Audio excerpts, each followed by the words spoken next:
Saudara, Resmo Polda Sulawesi Selatan menangkap 4 orang yang terlibat dalam praktik aborsi ilegal di Makassar, Sulawesi Selatan. 2 dari 4 pelaku merupakan ASN Puskesmas dan mahasiswi pasca sarjana. Tim Resmo Polda Sulsel mengungkap kasus praktik aborsi ilegal di Kota Makassar, Sulawesi Selatan. Kasus aborsi ini terungkap setelah seorang ASN Puskesmas berinisial SA ditangkap di sebuah penginapan di Jalan Urip Sumoharjo, Kecamatan Panakukang saat melakukan aborsi. Dari hasil pengembangan, petugas kemudian menangkap 3 orang lainnya.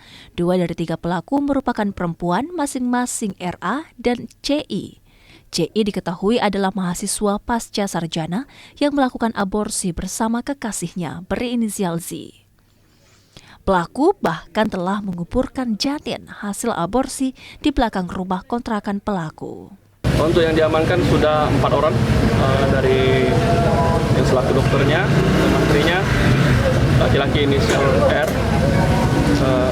inisial S, penyambungnya perempuan inisial R, dan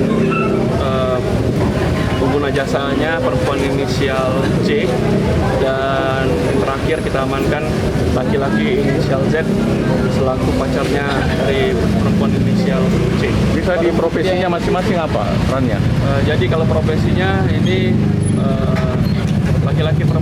laki-laki inisial S tersebut berprofesi sebagai petugas puskesmas di salah satu di Kota Makassar, yaitu ASN. Untuk sekali aborsi, pelaku utama SA mematok tarif antara 2 hingga 5 juta rupiah. Keempat pelaku kini ditahan di Polda Sulawesi Selatan untuk penyelidikan lebih lanjut. Rama Pratama, Kompas TV Makassar, Sulawesi Selatan.